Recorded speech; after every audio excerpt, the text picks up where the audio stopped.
Hello दोस्तों, welcome back to rapid revision 1.0। तो 1.0 वाला जो रिवीजन हमारा चल रहा है ना, उसमें हमने यूनिट नंबर 1 ऑलरेडी कर लिया है, रिवाइज हो चुका है। यूनिट नंबर 2 की तरफ आते हैं और यूनिट नंबर 2 है हमारा कंसिडरेशन। यूनिट 2 जो है किसके बारे में बात कर रहे हैं? कंसिडरेशन के बारे में। कंसिडरेशन मतलब हम सबको पता चल चुका है, something in return. Something in return. और यूनिट 1 के रिवीजन में ही मैंने बताया था कि हर एक चीज अब डिटेल में आने वाली है। सो उसी को स्टार्ट करते हैं। सबसे पहले पढ़ेंगे अबाउट कंसिडरेशन। ठीक है, करें स्टार्ट। तो ये हमारा सिनॉप्सिस है। जब हम पढ़ लेंगे तो एक एक चीजों को आके देखेंगे कि चीजें पूरी कंप्लीट हुई है या नहीं हुई है। चलिए फिर से बता दूं, नोट्स पूरे के पूरे स्टडी मटेरियल के ऊपर बेस्ड है। स्टडी मटेरियल में जितनी चीजें हैं सबको समराइज वे में और मेरी इजी लैंग्वेज में मैंने नोट्स में इंक्लूड किया है। कुछ भी चीजें छूटने वाली नहीं है। एज इट इज बुक है, एज इट इज उससे नोट्स बनाए हैं। करें आगे। बस डिफरेंस ये है कि बुक में जो एक्स्ट्रा कोई चीज़ों को बार बार लिखा गया है या हार्ड लैंग्वेज में लिखा गया है, उसको मैंने बहुत ईजी लैंग्वेज में अपने नोट्स में। ठीक, चलो। तो सबसे पहले देखते हैं डेफिनेशन ऑफ कंसिडरेशन। कंसिडरेशन का पहला बात तो मतलब समझो क्या होता है। Something in return. क्या हम कॉन्ट्रैक्ट में एंटर कर रहे हैं तो इसलिए एंटर कर रहे हैं क्या कि अगली पार्टी हमको दुआएं दे? नहीं ना, पैसा चाहिए उसको, सामान चाहिए या फिर उसको सर्विसेज चाहिए, इसलिए हम क्या कर रहे हैं? कॉन्ट्रैक्ट कर रहे हैं। तो समथिंग इन रिटर्न होना चाहिए और इसको ही हम क्या बोलते हैं? क्विड। तो क्विड प्रो क्यो, समथिंग इन रिटर्न। राइट।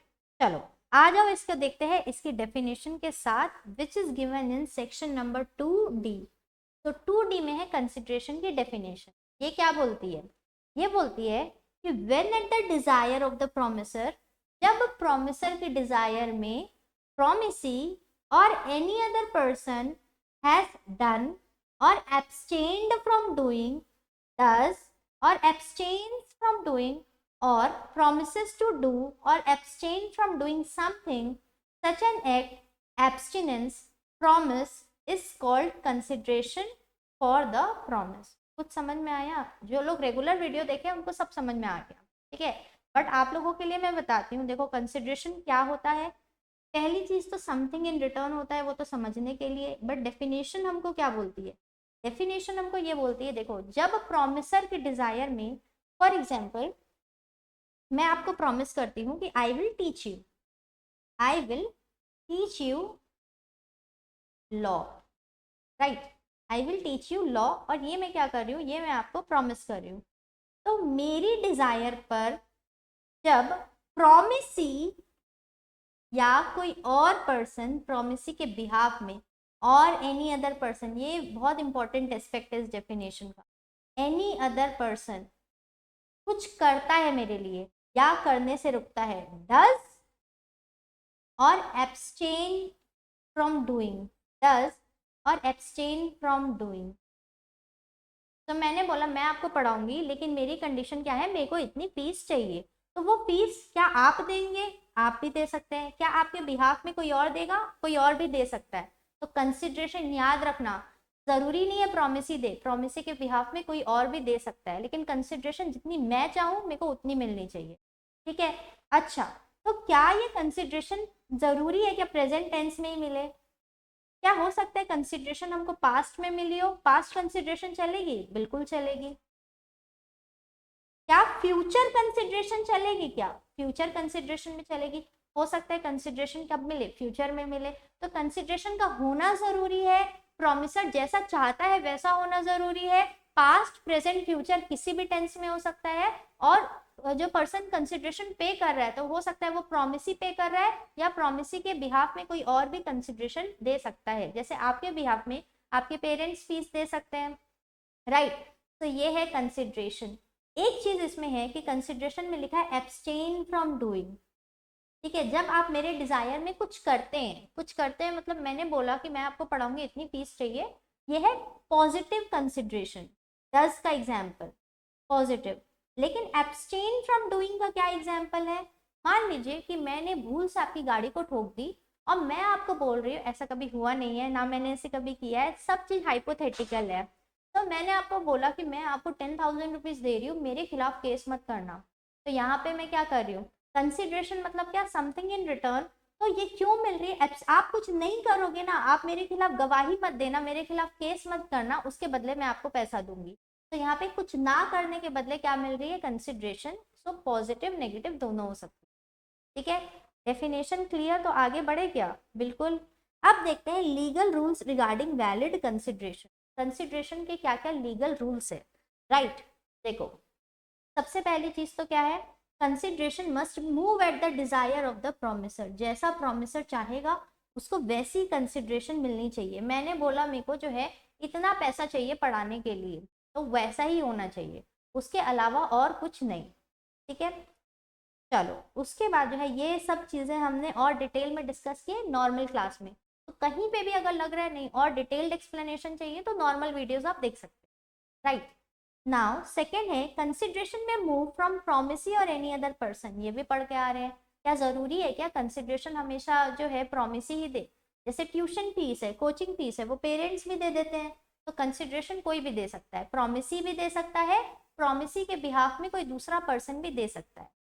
फिर है तीसरा, executed consideration and executory consideration. इसका क्या मतलब है, जब कंसिडरेशन मिल चुकी है, परफॉर्मेंस हो चुकी है, मैंने आपको पढ़ा दिया, आपने मेरे को पैसा दे दिया, that is executed consideration, right. और जब ये होना बचा है, मान लीजिए कंसिडरेशन जो है, परफॉर्मेंस होना बचा है, कंसिडरेशन दी नहीं गई है, उसको बोलते हैं एग्जीक्यूटरी कंसिडरेशन। ओके, तो देखो कॉन्ट्रैक्ट में ये याद रखना कि कॉन्ट्रैक्ट जो है ना, कंसिडरेशन होना जरूरी है, तुरंत पैसा देना जरूरी है, तुरंत परफॉर्मेंस करना जरूरी है क्या, नहीं।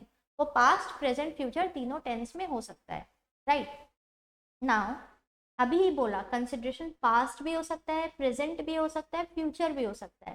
प्रेजेंट का एग्जाम्पल, कंसिडरेशन प्रेजेंट कंसिडरेशन का एग्जाम्पल, मैं गई चिप्स लेने के लिए, भैया ने मेरे को चिप्स का पैकेट दिया, मैंने उनको पैसा दे दिया, तुरंत तुरंत जो है ट्रांजेक्शन हो गई, कैश सेल्स, तुरंत तुरंत जो है एग्जीक्यूशन हो गया। ठीक है, अब दूसरा है कंसिडरेशन फ्यूचर में भी हो सकती है। तो जो कंसिडरेशन जो है, डीलिंग अभी हो गई, बात अभी हो गई, लेकिन हो सकता है कि हमको जो भी रिटर्न में मिल रहा है परफॉर्मेंस वो फ्यूचर में मिले। कॉन्ट्रैक्ट अभी बन गया, फ्यूचर में हो सकता है हमको क्या मिले, कंसिडरेशन मिले। कंसिडरेशन पास्ट में भी हो सकती है, क्या आपको ये पता है कि कंसिडरेशन पास्ट भी हो सकती है, कैसे। फॉर एग्जाम्पल, मैंने आपको बोला कि मेरे घर को व्हाइट वॉश कर दो, मेरे घर को व्हाइट वॉश कर दो, इसमें पेंटिंग कर दो। हमने अभी अमाउंट डिसाइड नहीं किया था, तो मेरी डिजायर के अकॉर्डिंग, डिजायर किसकी थी, मेरी डिजायर के अकॉर्डिंग आपने मेरे घर में व्हाइट वॉश किया। उस टाइम अमाउंट डिसाइडेड नहीं था, बाद में मैं बोल रही हूँ कि मैं आपके काम से खुश हूँ और मैं आपको 50,000 रुपीज दूंगी। तो यहाँ पे क्या हो रहा है, आपने पास्ट में मेरी डिजायर के अकॉर्डिंग कुछ किया था ना, लेकिन उसका पैसा मैं कब दे रही हूँ आपको, बाद में दे रही हूँ। तो this is example of past consideration, जब प्रोमिसर की डिजायर में प्रोमिसी कुछ करता है और उसको बाद में लेटर जो है कंपनसेट किया जाता है। ठीक है, चलो अब देखो, क्या कंसिडरेशन का एडिक्वेट होना जरूरी है, सफिशिएंट होना जरूरी है क्या। मतलब एग्जाम्पल, एक घर है, 1 करोड़ रुपए उसकी वैल्यू है मार्केट, तो क्या मेरे को जरूरी है क्या कि 1 करोड़ रुपए में ही मैं वो घर बेचूं, क्या उससे कम में बेच सकती हूँ क्या, बिल्कुल बेच सकते हैं। आप चाहे तो, आपका घर है, आपको 1 करोड़ के घर को 10 लाख में बेचना है तो भी आप बेच सकते हैं, कोई दिक्कत नहीं है, वैलिड ट्रांजेक्शन रहेगा, वैलिड कॉन्ट्रैक्ट रहेगा। बट एक चीज याद रखना, यहाँ पे अगर मान लो मैं एक पर्सन है ए और दूसरा पर्सन है बी, ए जो है अपने 1 करोड़ के घर को 10 लाख में बी को बेच रहा है, कोई दिक्कत नहीं है, वैलिड कॉन्ट्रैक्ट है। लेकिन अगर मान लो ए कोर्ट में चले गया और बोला कि बी ने जोर जबरदस्ती करके मेरा 1 करोड़ के घर को 10 लाख में लिया है, तो ये जो ट्रांजेक्शन हुई है ना, ये प्रूफ की तरीके से काम करेगा। ये ट्रांजेक्शन एक प्रूफ रहेगा कि हाँ भाई, कोई अच्छा इंसान जिसका दिमाग है, वो 1 करोड़ की चीज को 10 लाख में नहीं बेचेगा, उसके साथ जबरदस्ती हुई होगी। तो ये प्रूफ के तरीके से काम कर सकता है अगर कोर्ट में केस गया, ये सब कॉन्फ्लिक्ट को लेके, राइट, समझ में आया। तो कंसिडरेशन एडिक्वेट है क्या, जरूरी नहीं है, लेकिन अगर बहुत ज्यादा लो है तो ये एक एविडेंस की तरीके से काम करता है कि जो पर्सन सस्ते में माल दे रहा है उसके साथ कहीं ना कहीं जोर जबरदस्ती हुई होगी, उसके साथ जो है क्या करने की कोशिश हुई होगी, वॉइडेबल कॉन्ट्रैक्ट बनाने की कोशिश होगी। ठीक है, देन अब देखो पर क्या बोलता है, और क्या इंपॉर्टेंट वैलिड फीचर्स है कंसिडरेशन के। Performance of what one is legally bound to perform can't be considered as a consideration. इसका क्या मतलब है? देखो, हम जब डॉक्टर के पास जाते हैं, मान लो मैं डॉक्टर के पास गई और डॉक्टर ने बोला कि मेरी फीस जो है ऑपरेशन करने की 50,000 रुपीज है, ठीक है। तो अब डॉक्टर का काम क्या है? 50,000 रुपए लेके अच्छे से ऑपरेशन करना, ठीक है।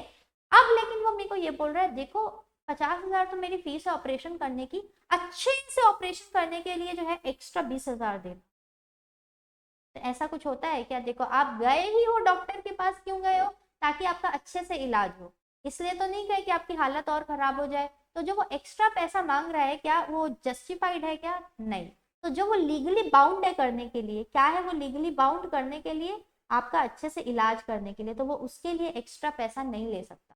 जैसे आप एक वकील के पास गए और वो आपको बोल रहा है कि मेरी फीस है 25,000, लेकिन अच्छे से ऑपरेशन करने का सॉरी अच्छे से जो है आपको केस जितवाने का मैं 35,000 लूंगा।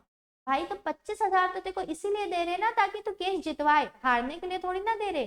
तो अगर एक्स्ट्रा जो पैसा मांग रहा है सेम सर्विस के लिए, वो वैलिड नहीं होता है, वो कंसिडरेशन वो वैलिड नहीं है। लेकिन अगर मान लो वो हमको एक्स्ट्रा सर्विस दे रहा है, एक्स्ट्रा सर्विस दे रहा है और उसके लिए एक्स्ट्रा पैसा मांग रहा है, तो वो जस्टिफाइड है, ठीक है। तो ये है consideration of what is one legally bound to perform can't be considered. जो लीगली वो करना उसका ड्यूटी है, उसके लिए वो एक्स्ट्रा पैसा मांग रहा है, वो एक वैलिड कंसिडरेशन नहीं है, ठीक है। अब देखो, कंसिडरेशन कैसी होनी चाहिए? रियल होनी चाहिए एंड इल्यूजरी नहीं होनी चाहिए, काल्पनिक होनी चाहिए। क्या? जैसे मैं बोल रही हूँ, मैं जादू से खजाना निकाल के आप लोगों को दिखाऊंगी, क्या ये रियलिटी है या ये एकदम अपने सपनों की दुनिया है? सपनों की दुनिया। तो सपनों की दुनिया से बाहर आइए और कंसिडरेशन को कैसा रखिए? रियल रखिए, ओके। नाउ, कंसिडरेशन अनलॉफुल होगी तो चलवे? Will it work? No, consideration must be lawful, okay. Consideration क्या इमोरल होगी तो चलेगा क्या? नहीं। मतलब मान लो मैं किसी को बोल रही हूँ, मैं तेको 1 लाख रुपए दूंगी, मेरे को बच्चा किडनैप करके ला के दे, कितनी अनलॉफुल बात है, कितनी इमोरल बात है ये। तो कंसिडरेशन इमोरल भी नहीं होनी चाहिए। क्या अपोज टू पब्लिक पॉलिसी होगी तो चलेगा क्या? किसी को ब्राइब दे रहे हैं, किसी पब्लिक सर्वेंट को खरीद रहे हैं, क्या ये वैलिड है? क्या उसको जो पैसा देना? नहीं। तो consideration unlawful, immoral, oppose to public policy नहीं होना चाहिए, ठीक है। तो कंसिडरेशन को बताए क्या होना चाहिए? प्रोमिसर के डिजायर के अकॉर्डिंग होनी चाहिए। कंसिडरेशन जरूरी नहीं है प्रोमिस ही पे करे, उसके बिहाफ में कोई और भी पे कर सकता है। कंसिडरेशन हो सकता है परफॉर्मेंस हो चुकी हो सकता है परफॉर्मेंस होनी बाकी हो अभी। फिर कंसिडरेशन पास्ट भी हो सकती है, प्रेजेंट भी हो सकती है, फ्यूचर भी हो सकती है। कंसिडरेशन जो है एडिक्वेट होना जरूरी है क्या? नहीं। बट एडिक्वेट नहीं है तो एक प्रूफ की तरीके से काम कर सकती है। अगर बहुत कम पैसा चार्ज किया है तो प्रूव हो सकता है कि आपके साथ कहीं ना कहीं जोर जबरदस्ती हुई थी। देन कंसिडरेशन क्या? जो इंसान लीगली कुछ बाउंड है करने के लिए, उसके लिए क्या वो एक्स्ट्रा पैसा मांग सकता है? क्या वो वैलिड कंसिडरेशन है क्या? नहीं, वो उसको उसी पैसे में करना है। उसके बाद कंसिडरेशन रियल होनी चाहिए कि काल्पनिक? रियल। और फिर लास्ट है कंसिडरेशन अनलॉफुल होनी चाहिए कि लॉफुल? लॉफुल होनी चाहिए, ठीक है। अब आ जाओ, अब एक पार्ट देखते हैं, third part, sued by a third party to a contract, ठीक है। देखो, अगर दो लोग कॉन्ट्रैक्ट कर रहे हैं, दो लोग को लेते हैं अपन, एक लेते हैं आरव और एक लेते हैं दिव्या, ठीक है। अगर मान लो आरव और दिव्या कॉन्ट्रैक्ट कर रहे हैं, आरव ने अगर परफॉर्मेंस नहीं किया तो उसको कौन स्यू करेगा? स्यू मतलब केस करना, कोर्ट केस, तो दिव्या उसको स्यू करेगी। अगर दिव्या ने परफॉर्मेंस नहीं किया तो उसको कौन स्यू करेगा? आरव स्यू करेगा। क्या कोई थर्ड पर्सन आके यहाँ पे स्यू कर सकता है क्या? मान लो थर्ड पर्सन जो है पलाश, क्या पलाश आके स्यू कर सकता है अगर दिव्या परफॉर्मेंस नहीं की उसको? तो नहीं।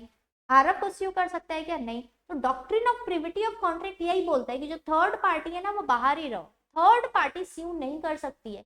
प्रिविटी मतलब प्राइवेसी, ये दोनों के बीच में प्राइवेसी मेंटेन रहने तो दोनों एक दूसरे को स्यू करेंगे अगर परफॉर्मेंस नहीं हुआ। थर्ड पार्टी जो है उसका कोई इन्वॉल्वमेंट नहीं आना चाहिए, वो स्यू नहीं कर सकती है। लेकिन लेकिन लेकिन थर्ड पार्टी कुछ केसेस में स्यू कर सकती है, जिसको बोलते हैं exceptions, exceptions of doctrine of privity.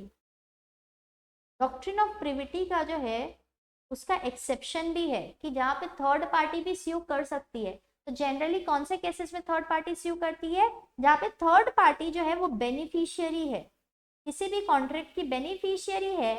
Beneficiary मतलब इस कॉन्ट्रैक्ट जो हो रहा है ना, अगर उसका बेनिफिट पलाश को मिलेगा, जो भी कॉन्ट्रैक्ट आरव और दिव्या के बीच में उसका बेनिफिट अगर पलाश को मिल रहा है तो पलाश स्यू कर सकता है उस केस में, राइट। चलो इसको देखते हैं अपन अलग अलग केसेस को। एक बहुत अच्छा मेमोरी टेक्निक है, बहुत अच्छी स्टोरी लाइन है। अगर ये स्टोरी लाइन याद है तो पूरे पॉइंट्स याद है आपको, ओके। चलो सो ये स्टोरी लाइन क्या है? एक लड़का और एक लड़की एक दूसरे से मिलते हैं, ठीक है, एक दूसरे से मिलते हैं और मिले हैं तो एक दूसरे को क्या करेंगे? एक्नॉलेज करेंगे, ठीक है, कि भाई ये लड़का है ये लड़की, एक दूसरे की प्रेजेंस को एक्नॉलेज कर रहे हैं। देन एक दूसरे के ऊपर इनको ट्रस्ट हो जाता है, बहुत जल्दी ट्रस्ट भी हो जा रहा है। ट्रस्ट हो जाता है तो सोचते हैं कि एक दूसरे के साथ क्या हो जाए? सेटल हो जाए। और जैसे ही सोचते हैं सेटल हो जाए, तो सेटल कैसे होंगे? शादी करके, तो दैट इज मैरिज। सेटल हो जाए उसके बाद क्या करते हैं? मैरिज। और जैसे ही मैरिज करते हैं तो लड़के को लैंड मिलती है दहेज में, ठीक है, लड़के की किस्मत अच्छी, लैंड मिल रही है उसको दहेज में। और उसके बाद जो है दोनों आपस में एक दूसरे के साथ काम को क्या कर देते हैं? अब शादी हो गई है, अब काम तो बांटना पड़ेगा ना, कि लड़के को ये करना है काम घर का, लड़की को ये करना है काम। तो काम का असाइनमेंट करते हैं, और जैसे काम का असाइनमेंट कर लेते हैं एक दूसरे के एजेंट बन जाते हैं। वो लाइफ टाइम एक दूसरे के क्या बन जाते हैं? एजेंट बन जाते हैं, राइट। सो यही है मेमोरी टेक्निक, यही है एक्सेप्शन की मेमोरी टेक्निक, जहाँ पे doctrine of privity of contract applicable नहीं होता है, ठीक है। कहाँ पे नहीं होता है? तो सबसे पहले इन केस ऑफ, अब अपन एक एक पॉइंट को देखते हैं, ठीक है। पहला पॉइंट है ट्रस्ट। मान लो कि एक ट्रस्ट बनाया गया है और उस ट्रस्ट में जो है एक पर्सन है, उसने ट्रस्ट बनाया कि ये जो भी मेरी प्रॉपर्टी है मैं ट्रस्ट के नाम से ट्रांसफर कर रहा हूँ, इससे जो भी रेंट आएगा ना उससे कुछ 10 लड़कियां, गरीब लड़कियां हैं, उनके एजुकेशन को सपोर्ट करना है। तो अब बताओ, अगर वो ट्रस्ट जो है वो सही से काम नहीं कर रहा है, तो जो लड़कियां जिनको बेनिफिट मिलने वाला था, क्या वो ट्रस्ट के ऊपर केस कर सकती है? कर सकती है। भले वो थर्ड पार्टी है, वो आउटसाइडर है, तो भी वो केस कर सकती है, ठीक है।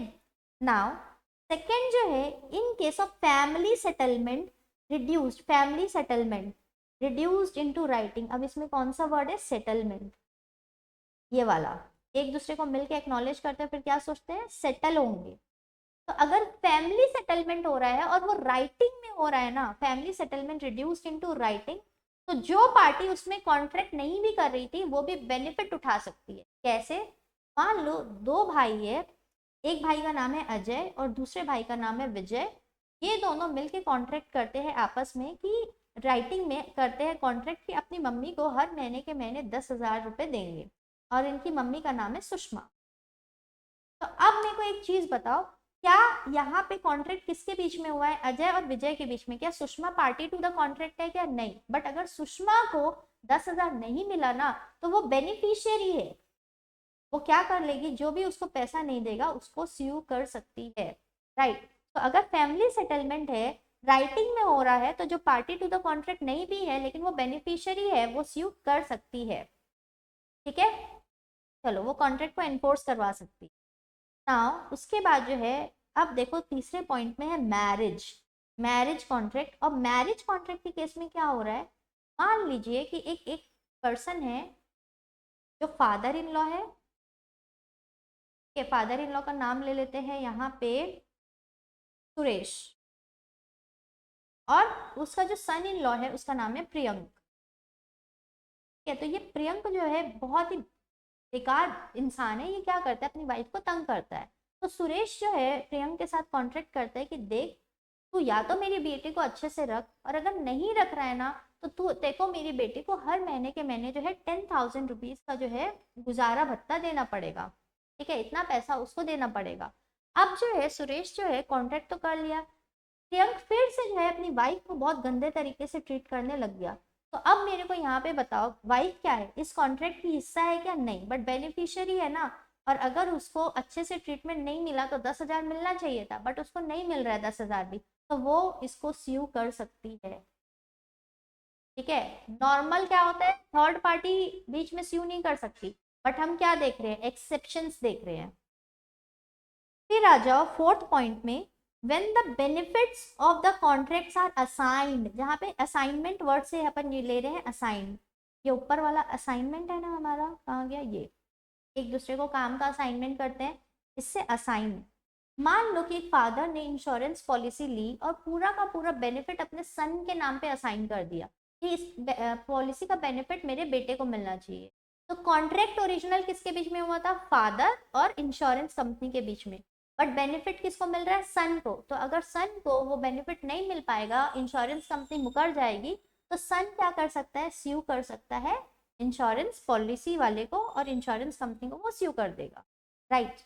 फिर है व्हेन द पर्सन एक्नॉलेज, ये वर्ड आता है एक्नॉलेज से, ऊपर हमने पढ़ा था ना, लड़का लड़की मिलते हैं एक दूसरे को एक्नॉलेज करते हैं, तो ये उससे आता है। मान लीजिए कि तीन पार्टी है, एल एम एन। एल जो है इसको एन को 10,000 देना था, बट एन जो है अभी मान लीजिए वो सिटी में नहीं है, तो एल जो है ना एम को बोलता है कि मैं तेरे को पैसा दे के जा रहा हूँ, तू एन को दे देना। और एम इस बात को एक्नॉलेज करती है, एम इस बात को एक्नॉलेज करती है कि हाँ हाँ हाँ मेरे पास एन का पैसा है और मैं उसको दे दूंगी। तो ओरिजिनल कॉन्ट्रैक्ट किसके बीच में हुआ था? एल और एम। एल बोलता है एम को कि तू पैसा दे देना एन को, ठीक है। एल एम को बोलता है, एम मतलब M for monkey, L M for monkey को बोलता है कि एन फॉर क्या होता है बताओ? एन फॉर कुछ फनी नाम बता दो जल्दी से। एन फॉर है नंद, नंद ले लेते हैं, ठीक है। तो एन जो है नंद, नंद को बोलते हैं कि आप इसको क्या करो, इसको पैसा दे देना। तो मंकी जो है नंद के सामने बोलता है कि हाँ हाँ मैं पैसा दे दूंगा। अब मेरे को एक चीज बताओ, नंद तो आउटसाइडर है, तो क्या वो कॉन्ट्रैक्ट एनफोर्स करवा सकता है क्या? यहाँ पे करा सकता है, यस, क्योंकि वो बेनिफिशियरी है, ठीक है। चलिए आगे, उसके बाद जो है आ जाओ सिक्स्थ में, in case of covenant running with the land, ठीक है, लैंड दहेज में मिली थी, उससे वर्ड है covenant running with the land, contract can be enforce by the successor of the land. का क्या मतलब है पता है? दो लोगों के बीच में कॉन्ट्रैक्ट हुआ, ये एक जगह है, ये जगह जो है एक पर्सन ने बेची, ये जगह उसने बोला कि मैं खुद एक जगह खुद रख रहा हूँ, दूसरा बेच रहा हूँ, बट यहाँ पे फैक्ट्री मत लगा देना। मान लो दो लोग ए है और बी है, ए और बी के बीच में कॉन्ट्रैक्ट होता है, बोलते हैं बी को कि तू यहाँ पे फैक्ट्री मत लगा देना क्योंकि मेरी बाजू में एग्रीकल्चरल लैंड है, फैक्ट्री अगर लग गई तो मेरी लैंड तो अनउपजाऊ हो जाएगी, ठीक है। तो ये बोलता है ठीक है। तो अब मेरे को एक चीज बताओ, बी बी बी तो ठीक है, अब बी का जो है बेटा या फिर बी खुद ही क्या कर रहा है, इसमें फैक्ट्री लगा रहा है, तो ए का जो सक्सेसर है, ए का सक्सेसर, मान लो ए का बेटा जो है सी, ए का बेटा है सी, तो क्या सी बी के ऊपर ये कॉन्ट्रैक्ट एनफोर्स कर सकता है क्या? बिल्कुल कर सकता है। भले ओरिजिनल कॉन्ट्रैक्ट ए और बी के बीच में हुआ था, बट सी भी चाहे तो इस कॉन्ट्रैक्ट को एनफोर्स करवा सकता है, क्योंकि यहाँ पे लिखा है कि अगर सक्सेशन हो रहा है ना, सक्सेशन हो रहा है तो सक्सेसर के केस में अगर लैंड के साथ कोई कंडीशन चल रही है, covenant running with the land मतलब condition running with the land, अगर कोई लैंड के साथ कंडीशन चल रही है तो उसको सक्सेसर भी एनफोर्स करवा सकता है, भले वो पार्टी टू द कॉन्ट्रैक्ट नहीं है तो भी। लास्ट है, अगर प्रिंसिपल के बिहाफ में एजेंट कोई कॉन्ट्रैक्ट कर रहा है, ठीक है, एजेंट ने कॉन्ट्रैक्ट किया किसी के साथ, तो क्या प्रिंसिपल उस कॉन्ट्रैक्ट को एनफोर्स करवा सकता है? बिल्कुल करवा सकता है। भले कॉन्ट्रैक्ट ओरिजिनली हुआ किसके बीच में था? एजेंट क्या कर रहा है, किसी के साथ कॉन्ट्रैक्ट, बट प्रिंसिपल जो है उसको एनफोर्स करवाने आ सकता है, बिल्कुल आ सकता है, राइट। तो ये सातों केसेस है जो doctrine of privity of contract के एक्सेप्शन है। अब आ जाते हैं लास्ट पार्ट में, जो है validity of an agreement without consideration. क्या बिना कंसिडरेशन के कॉन्ट्रैक्ट बन सकता है क्या? सबसे पहले बताया था no, no consideration no contract, कुछ ना कुछ तो रिटर्न में मिलना चाहिए। लेकिन लेकिन लेकिन इसके भी एक्सेप्शन है, और एक्सेप्शन क्या है? एक्सेप्शन यही है जो हम पढ़ने वाले हैं, ठीक है। ऐसी कौन सी एग्रीमेंट है जिसमें कंसिडरेशन नहीं भी होगा तो चलेगा? तो पहला है नेचुरल लव एंड अफेक्शन। अगर कोई नेचुरल लव एंड अफेक्शन के साथ किसी को कोई चीज दे रहा है, मतलब फादर अपने सन ऑब्लिक डॉटर को कोई चीज दे रहा है, तो क्या ये एक वैलिड कॉन्ट्रैक्ट बन सकता है? ऐसा क्यों क्वेश्चन आ रहा है? इसलिए आ रहा है क्योंकि फादर ने तो बच्चे को क्या दे दिया, मान लीजिए सन है, सन को दे दिया प्रॉपर्टी, तो सन को तो कुछ मिल रहा है, लेकिन कॉन्ट्रैक्ट में क्या कंडीशन रहती है, दोनों को कुछ मिलना चाहिए। तो क्या फादर को यहाँ पे कुछ मिल रहा है क्या? नहीं। लेकिन फिर भी ये वैलिड कॉन्ट्रैक्ट हो सकता है। कंडीशन क्या है? आपस में नियर रिलेशन होना चाहिए। आप अगर दूसरी पार्टी को दे रहे हैं कोई चीज और आपके बीच में नियर रिलेशन है, आउट ऑफ लव आप दे रहे हैं, लिख के रिटर्न फॉर्म में दे रहे हैं, एंड लास्ट है रजिस्टर्ड। अगर इस चीज को रजिस्टर्ड करा रहे हैं तो उस केस में भले एक पार्टी को कंसिडरेशन नहीं मिल रहा तो भी ये एक वैलिड कॉन्ट्रैक्ट बन जाएगा। चारों कंडीशन का सेटिस्फाई होना जरूरी है।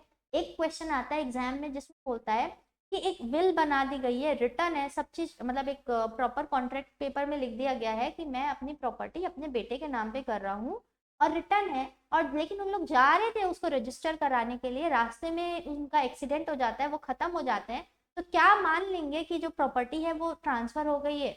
नहीं। क्या वो एक वैलिड कॉन्ट्रैक्ट रहेगा? नहीं, क्योंकि रजिस्टर्ड होना जरूरी है। तो रिटर्न भी चाहिए, रजिस्टर्ड भी चाहिए।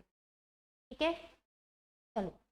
उसके बाद है सेकेंड पॉइंट, गिफ्ट। अगर किसी को गिफ्ट देते हैं तो क्या वहां पे कुछ रिटर्न में मिलता है क्या? अरे लोग तो आजकल इतने बड़े बड़े गिफ्ट देते हैं कि अपने फ्रेंड को, बॉलीवुड में सुनते हो ना कि इसने जो है ये वाला बंगला इसको दे दिया, ठीक है, ये वाले फ्लैट इसको गिफ्ट कर दिया, ये गाड़ी गिफ्ट कर दी।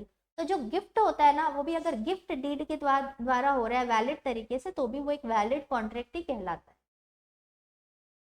ठीक है, तो बाद में जिसने गिफ्ट दिया वो अपना गिफ्ट उठा के नहीं ले जा सकता, क्योंकि वो एक वैलिड कॉन्ट्रैक्ट बन चुका है।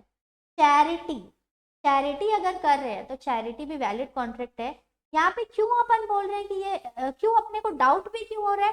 क्योंकि ये सब वो केसेस है जहाँ पे एक पार्टी को तो कुछ मिल रहा है, दूसरे को कुछ नहीं मिल रहा, और हम अभी तक ये पढ़ रहे हैं कि दोनों को कुछ ना कुछ मिलना चाहिए। लेकिन ये सब एक्सेप्शन है, यहाँ पे अगर एक को मिल रहा है दूसरे को नहीं भी मिल रहा तो भी वैलिड कॉन्ट्रैक्ट बन सकता है। राइट, अब देखो, आ जाओ, compensation for past voluntary services. ये क्या बोलता है? मान लीजिए कि पास्ट में, मान लीजिए ये मेरे साथ बहुत होता है, मेरे इयरिंग वगैरह जो है गिर के घर में घूम जाते हैं। सेम मेरी मम्मी के साथ भी, हमने इतनी पियर्सिंग कराई अपने कानों में, तो वो गिरते रहते हैं हमारे इयरिंग जो है। ठीक है, अब जो मेड है वो ला के देती है हमको, वो झाड़ू करती है, उनको मिलता है, वो ला के देती है, वो ला के देती है। हम उसको प्रॉमिस करते हैं कि देख तूने इतना अच्छा काम किया, हम तेरे को जो है 100 रुपए इनाम देंगे। तो क्या उसने मेरे बोलने की वजह से पहले वो ढूंढा था क्या? नहीं, वो अपने मन से कर रही थी, अपनी इच्छा से, मेरी डिजायर के अकॉर्डिंग नहीं, वो अपनी इच्छा से कर रही है। लेकिन बाद में मैंने खुश होकर बोला आपको 100 रुपए दूंगी, आपकी पास्ट सर्विस जो आपने मेरे को दी है। तो यहाँ पे देखो, यहाँ पे क्या हो रहा है? क्या कोई कॉन्ट्रैक्ट हुआ था क्या हमारे बीच में? नहीं, अपनी इच्छा से वो कर रही थी। तो ये एक वैलिड कॉन्ट्रैक्ट में ही कन्वर्ट हो जाएगा। मतलब अब जो है वो पास्ट वॉलंटरी सर्विस जो अपनी इच्छा से दे रही थी, मैंने उसको प्रॉमिस कर दिया ना मैं रिवॉर्ड करूंगी, तो मेरे को अब रिवॉर्ड देना पड़ेगा। मैंने नहीं दिया ना अगर उसको बाद में रिवॉर्ड, तो वो मेरे को सीयू भी कर सकती। ठीक है, समझ में आया? ये अब देखो, promise to pay time barred debt. Promise to pay time barred debt. अब यहाँ पे क्या हो रहा है? मान लो ए ने बी को सामान बेचा, ठीक है, ए ने बी को सामान बेचा, और इस केस में क्या हुआ? एक वैलिड कॉन्ट्रैक्ट बन गया। ए को जो है क्या मिलना चाहिए था? मनी, और बी को मिलना चाहिए था गुड्स। मान लो बी को तो गुड्स मिल गया, ए को उसका पैसा अभी तक नहीं मिला है, जो कि उसको मिल जाना चाहिए था according to the terms of valid contract. इसको मिल जाना चाहिए था, इसको नहीं मिला। अब किसी के पास भी पैसा वसूलने का जो राइट है इंडिया में ना, वो 3 साल तक है। 3 साल तक आप अपने पैसे के लिए दूसरी पार्टी को स्यू कर सकते हो। उसके बाद जो है वो डेट जो है ना वो टाइम बार्ड हो जाएगी। टाइम बार्ड मतलब 3 साल के बाद अब आप अगली पार्टी को स्यू नहीं कर सकते। ठीक है, अब क्या हो रहा है? यहाँ पे 3 साल खत्म हो गए, ए ने बी को स्यू नहीं किया, लेकिन बी का जमीर जाग जाता है, और बी जो है ए को बोलता है कि अब मैं तेरे को पैसा दे दूंगा, जो भी तेरा पैसा हुआ था, मान लो 1 लाख रुपए, तो मैं 1 लाख रुपए दे दूंगा। तो यहाँ पे 1 लाख रुपए दे दूंगा, और इसको रिटर्न वे में दे रहा है, प्लस इसको साइन कर रहा है, रिटर्न भी है साइन भी है। तो अब बी ने कबूल लिया ना कि मैं तेरे को 1 लाख रुपए दूंगा, पुरानी जो भी तूने मेरे को गुड्स दिया था उसके लिए। तो अगर अब यहाँ पे बी मुकर जाता है राइटिंग में देने के बाद भी, तो ए उसको स्यू कर सकता है, ए उसको स्यू कर सकता है। देखो, बाद में जब वो प्रॉमिस कर रहा है तो बी ने ए को क्या दे दिया? ए को तो कुछ ना कुछ मिल रहा है ना बाद में, मनी। पुरानी ट्रांजेक्शन खत्म हो गई है, वो 3 साल तक वैलिड थी। ठीक है, 3 साल तक आपके पास राइट था, वो खत्म हो चुका है, वो पूरी कहानी खत्म। नई ट्रांजैक्शन में ए को तो कुछ मिल रहा है पैसा, लेकिन बी को रिटर्न में अभी क्या मिल रहा है, कुछ नहीं मिल रहा। मतलब एक पार्टी को कंसिडरेशन अभी नहीं मिल रही है, तो भी वैलिड है। क्यों वैलिड है, वो रिटर्न अगर देगा, साइन करेगा, तो ए चाहेगा फ्यूचर में अगर उसको फिर से पैसा नहीं मिला ना, तो उसको स्यू कर सकता है, राइट। तो ये है time barred debt. Then agency, अगर आपको किसी को एजेंट बनाना है, तो एजेंट बनाने के लिए भी जो है आपको कंसिडरेशन देना जरूरी नहीं है, बिना कंसिडरेशन के भी एजेंट बनाया जा सकता है। उसके बाद है लास्ट पॉइंट है बेलमेंट। बेलमेंट आगे हम बहुत डिटेल में पढ़ेंगे, पूरा यूनिट है बेलमेंट के ऊपर। बेलमेंट क्या होता है एक बार आपको बता देती हूँ। जब हम किसी पर्पस के लिए अपना गुड्स किसी और को देते हैं, फॉर एनी पर्पस, वो होता है बेलमेंट। और वो पर्पस पूरा होने के बाद हम अपना गुड्स वापस ले लेते हैं। फॉर एग्जाम्पल किसी टेलर को कपड़ा सिलने देना, ये भी बेलमेंट होता है। अब मान लो मैं अपने पड़ोसी को अपनी चाबी दे रही हूँ कि चाबी संभाल के रखना, बाद में आऊंगी तो ले लूंगी, ये भी बेलमेंट है। तो क्या बेलमेंट में पैसा का इन्वॉल्वमेंट होना जरूरी है क्या, नहीं। बेलमेंट जो है विथ मनी भी हो सकता है, विदाउट मनी भी, यहाँ पे कंसिडरेशन का होना जरूरी नहीं है। और ये वाला जो पार्ट जो थोड़ा अलग लग रहा है, इसका मेमोरी टेक्निक क्या है, बीए के टाइम वॉलंटरी सर्विसेज, तो बी से क्या है, बेलमेंट है, ए से क्या है, एजेंसी है, टाइम, टाइम से क्या है, टाइम बार्ड डेट, टाइम से क्या है, time barred debt, and voluntary services से क्या है, past voluntary services, past voluntary services, ये है। तो अब हमारा जो है कंसिडरेशन भी यूनिट नंबर 2 बहुत अच्छे से जो है रिवीजन कंप्लीट होता है। और इसके ही साथ में आप लोगों से जो है एक चीज़ बोलना चाहती हूँ कि प्लीज़ थोड़ा सपोर्ट कीजिए, लाइक कीजिए, शेयर कीजिए, सब्सक्राइब कीजिए। और अच्छा लगे तो मेरे को कमेंट में प्लीज़ बताइए कि आपको कैसा लग रहा है लेक्चर, और कुछ चेंजेस करना है तो वो भी बताइए। और इसी के साथ मिलते हैं नेक्स्ट क्लास में, जिसमें हम यूनिट 3 को भी धमाकेदार तरीके से रिवाइज करेंगे। Okay, bye bye.